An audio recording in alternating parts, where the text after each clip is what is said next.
It was about this time that King Herod arrested some who belonged to the church, intending to persecute them. He had James, the brother of John, put to death with the sword. When he saw that this met with approval amongst the Jews, he proceeded to seize Peter also. This happened during the festival of unleavened bread. After arresting him, he put him in prison, handing him over to be guarded by 4 squads of 4 soldiers each.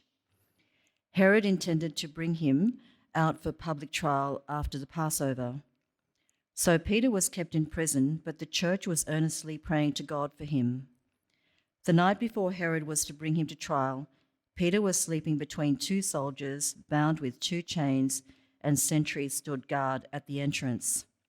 Suddenly, an angel of the Lord appeared, and a light shone in the cell. He struck Peter on the side and woke him up. "Quick, get up," he said, and the chains fell off Peter's wrists. Then the angel said to him, "Put on your clothes and sandals," and Peter did so. "Wrap your cloak around you and follow me," the angel told him. Peter followed him out of the prison, but he had no idea that what the angel was doing was really happening. He thought he was seeing a vision.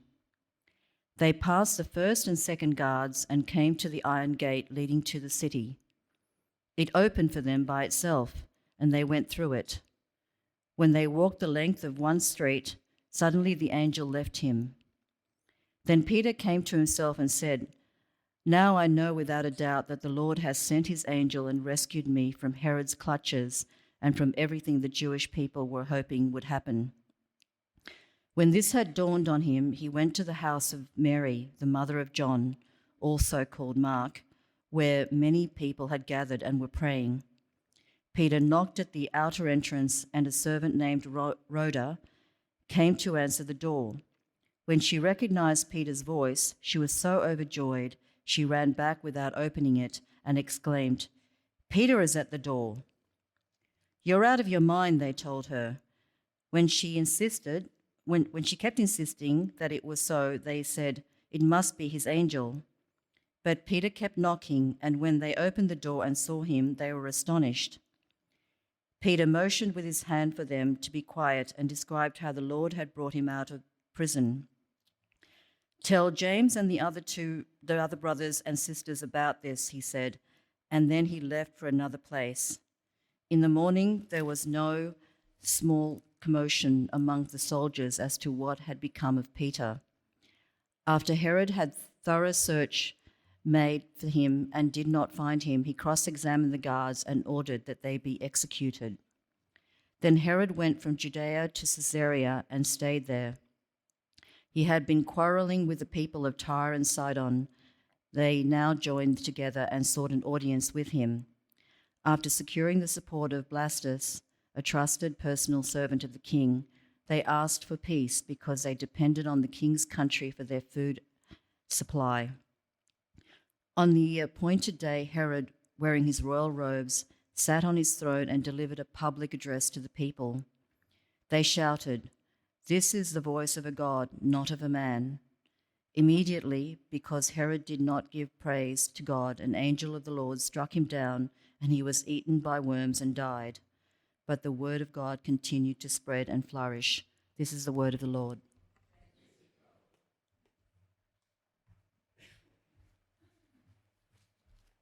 Thanks, Marianne. Good morning. Lovely to see you all. Mark and I haven't been all that well this week, so please excuse me from greeting you on the door. It's probably better I stay out of circulation. Friends, we love a good hero story, don't we? Love a good hero story. We watch them all the time, whether it be Lion King or Hobbit or Star Wars, so many. Now, all the hero stories, they follow the same path. There's a predictability to a hero story, but we still can't get enough of them. We'll still watch more of them. Now, of course, we like this in real life too, don't we? We like hero stories in real life. There's, just as with the movies and the TV series, there's a predictability to hero stories in real life, whether it be military or political or sport or whatever, and we can't get enough. We love the hero story. Millions are tuning into the Australian Open at the moment. And it leads me to thinking of, is there a better hero story than Ash Barty, right? And as with all heroes, there's a really predictable story. They follow the same path. So their introduction place is country town Queensland, Ipswich, just outside Brisbane, 1996. Ash Barty is born, grows up swinging a tennis racket and a cricket bat. The challenge arises. That's the second stage, right? Challenge arises, professional offers from tennis and cricket, which way to go. She has to choose one. Decision to act. Barty chooses tennis as barely a teenager, sets her sight on Grand Slam tournaments. And then you have the journey, the obstacles. Barty, as a teenager, reaches her career high, junior world ranking of number 2, having excelled in both singles and doubles, winning Wimbledon junior competition in 2011. But then, of course, you have the turning point, a significant turning point when Barty takes a break from tennis to prioritise her mental well-being. She said later she took some time out of tennis. She said, it was too much too quickly for me. As I've been travelling from quite a young age, I just wanted to experience life as a normal teenage girl and have some normal experiences. So she played cricket for the Brisbane Heat. You know, that's normal. But then she recommitted to her tennis career. So then you have the resolution, right? You know the resolution, the story as well as I do. With her return came success, as she became the second Australian tennis player to be ranked number 1 in the world. She held the ranking for 121 weeks, winning the French Open, the Wimbledon, and then, of course, the finale. You might remember the finale. It was only a couple of years ago, right? Her return. She returned to Australia to triumph at the Australian Open 2022, which led to her announced retirement soon after. You see that's a path, isn't it? It's a hero's path. It's a predictable path, but it's a good path. Isn't it? We love hero stories. We particularly love true hero stories. And that's one of the reasons I think this passage that Marianne read for us is a passage that we love, Acts chapter 12. It's the account of the prison escape of Peter. Now let's run through the stages of the story. With the same stages of the story, we'll have a look as we go through the familiar 7 stages. And so firstly, you've got the introduction. If you've got it open in front of you there, Acts chapter 12, verse 1, we've got the introduction here. The Christian community faces persecution, and King Herod Agrippa executes James, the brother of John. You see it there in verse 1. It was about this time that King Herod arrested some who belonged to the church, intending to persecute them. He had James, the brother of John, put to death with the sword. When he saw that this met with the approval among the Jews, he proceeded to seize Peter also. This happened during the Feast of Unleavened Bread. The scene is set for bad news, isn't it? It adds to the end of chapter 12, where the prophets are predicting famine for Jerusalem. And so not only are Christians coping with a famine in town, as everyone else in Jerusalem is, they've also got a really hostile ruler in King Herod. The Herod family tree would give them no cause for comfort. His grandfather was Herod the Great. His uncle was Herod Antipas, who tried both John the Baptist and Jesus. The bad news for Christians continues, though, because Herod required the dominant culture of Jewish people to be on side for his rule to go smoothly. And Herod found that beheading a key figure of the Christians actually pleased the dominant Jewish culture. So, of course, what's next? Why stop a good thing when you're on a roll? Herod arrests Peter, perhaps the most prominent of the 12 disciples. That's the introduction, right? The challenge arises. So the particular challenge is Peter being arrested and imprisoned, perhaps to face the similar fate to James. Herod was taking no chances in this. Do you hear this in verse 4? After arresting him, he put him in prison, handing him over to be guarded by 4 squads of 4 soldiers each. 16 guards assigned to this one man. Peter was what parents would call a runner. He was, for readers of Acts, we know that in Acts 5 he escaped prison. No doubt this detail was not lost on Herod. Normally it was considered enough to just handcuff a prisoner to a soldier, But you see with Peter, that's different with him. He gets handcuffed, one on either side. Second part of verse 4, Herod intended to bring Peter to trial after the Passover. So that's the nature of the challenge. In a place of famine, a place of tyrannical rule, supported by a dominant Jewish culture, the church fear was that this man would be considered, who they considered kind of their leader, or one of their leaders, was going to follow the same fate as their friend and brother James. So what does the church do? Do you notice what the church does? The church turns to the unseen power of God. They pray. Their confidence is in the unseen power of God, the one who rescued Peter last time from prison. Then we come to the part of the hero journey that I called before the decision to act. Now, this is actually where we work out that the hero of this story isn't Peter. Now, the hero structure remains, but the obvious hero is Peter here, but he's not the hero here because he makes no decision to act. Did you notice that? You could say, well, perhaps the church are the hero there because they're praying. But who are they turning to ask for help from? Of course, the one who decides to act is the one we don't see.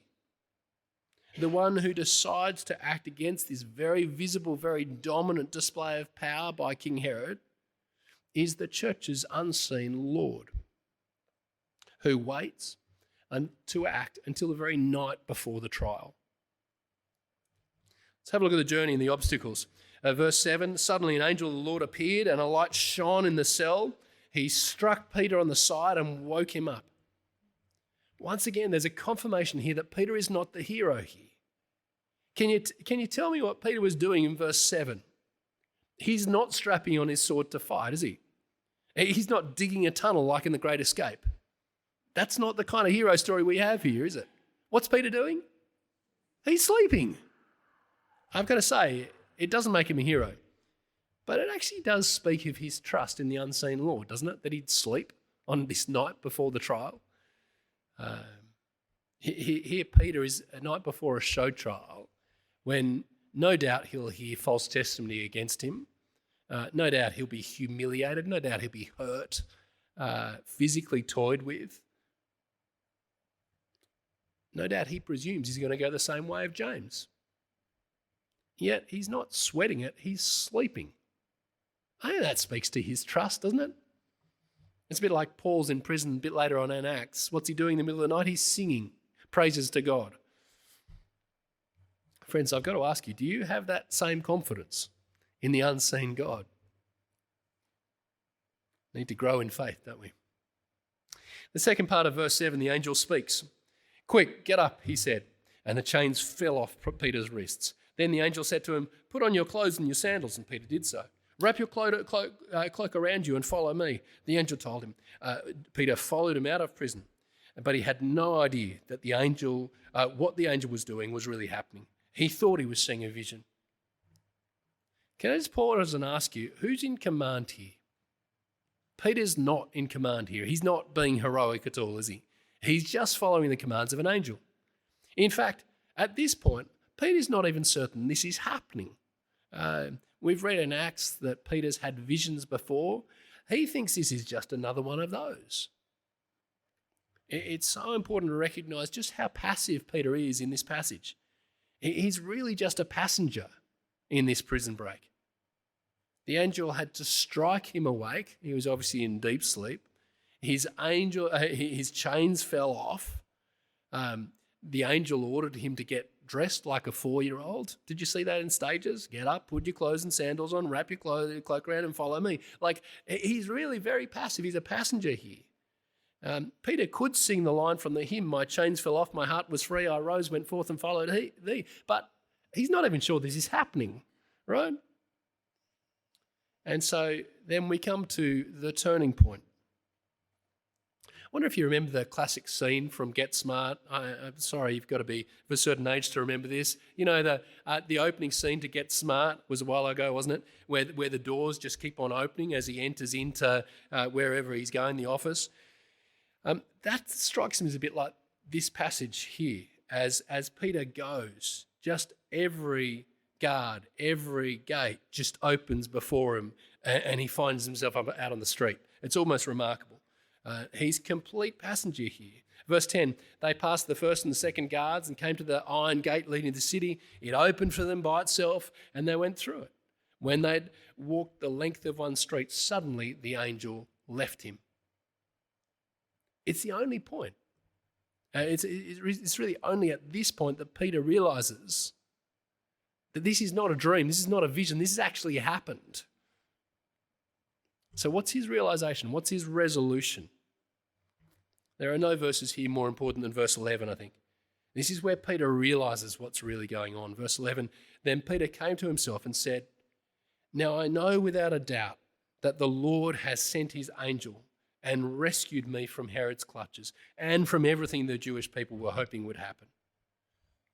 Peter realises there's been a rescue from both the Herod and the Jews. That despite all their power, all their planning, all their public trials, he was actually being rescued from it. And it's not a Frank Sinatra moment, I did it my own way, I did it my way. Like, it's not that at all, is it?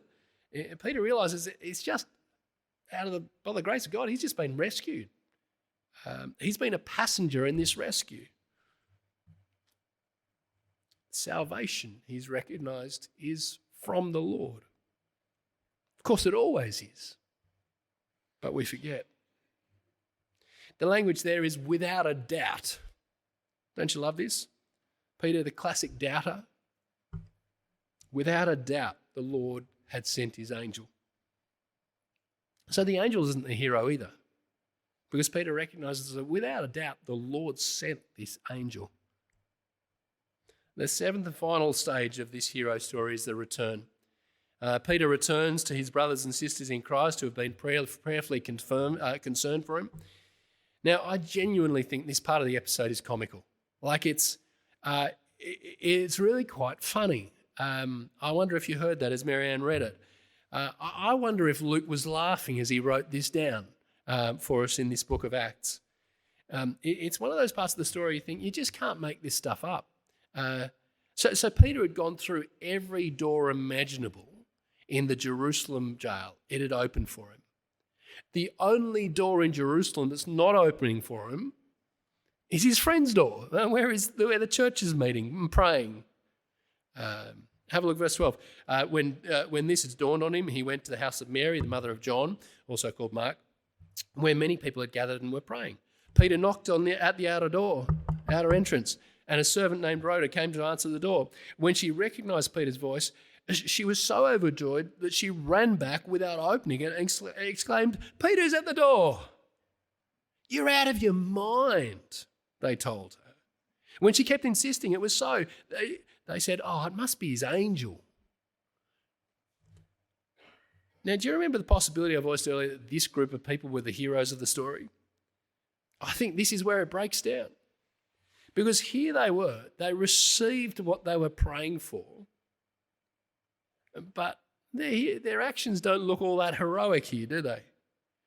Firstly, this servant girl who is named, her name is Rhoda. She recognises Peter's voice on the other side of the door, but doesn't open the door for him. Now, 3 sets of prison doors were open for Peter, but not this one. And secondly, the praying church didn't believe Rhoda, just like they didn't believe the women who spoke of the resurrection of Jesus. When she was telling the praying church that their prayers were answered, they thought way more logical possibility was that she was out of her mind. They called her crazy, mad. And then rather than the rescue of Peter from jail that they'd been praying for, they thought it was more likely it was Peter's angel speaking at the door, knocking there. What do you call believers who don't believe? I guess you call them us, don't you? But verse 16, but Peter kept on knocking, and when they opened the door, they saw him. They were astonished. Peter motioned with his hand for them to be quiet and described how the Lord had brought him out of prison. "Tell James and the other brothers and sisters about this," he said. And they left for another place. So Peter is heading into hiding. But he wants the praying church to tell this story to James, one of the other leaders in the church. That what's the most important aspect that he wants told in this story? It's not about the prison break, is it? Verse 17, how the Lord brought him out of prison. That's the important bit he wants retold. Get the hero right. That's what he wants to be told.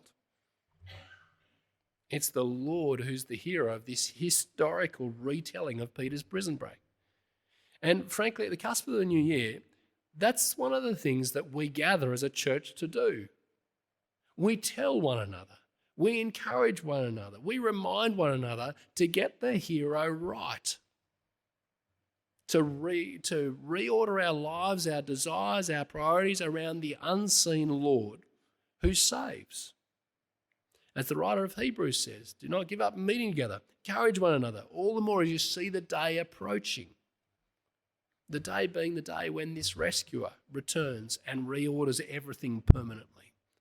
That's what we've got to do as we gather week by week. Can you imagine the night for this church after Peter had gone off and disappeared into the quietness of the night? What would that have been like for them? I imagine there would have been lots of laughing about Rhoda not opening the door. Hopefully there would have been lots of apologising to Rhoda for calling her crazy, for calling her mad. The church, in the midst of famine and persecution and grief, would have turned to God in praise that night, wouldn't they? As unlikely as this is to every external observer, this was the camp of victory, for Peter had been saved. From the camp of victory, the camera moves to the camp of misery, the camp of the all-powerful Herod, with the moral support of the Jewish leaders. They're thrown into turmoil when they recognise that the public trial they hoped for would not go as planned. And so instead of the public trial, they had another trial. Verse 19, Herod runs a trial killing off his own people, the guards who didn't guard. And that trial precedes what would turn out to be Herod's final trial before God. Verse 21, on the appointed day, Herod, wearing his royal robes, sat on his throne and delivered the public address to the people. They shouted, "This is the voice of God, not a man." Immediately, because Herod did not give praise to God, an angel of the Lord struck him down, and he was eaten by worms and died. But the word of God continued to spread and flourish. Where we're at in the book of Acts, you see in concentric circles the word of God was spreading in Acts. That's what you see in Acts. But in chapter 12, we actually return, so we're about to get to a great leap forward among the Gentiles in chapter 13 and beyond. But we've come back in chapter 12 just to come back to Mission Central for a moment to see what's going on in Jerusalem, to see that God is still at work amongst the famine and the persecution.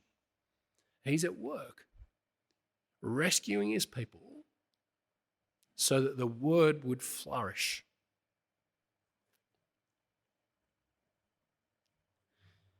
Do you remember back to the start of the account, the famine, the persecution, the visible, visceral power of King Herod?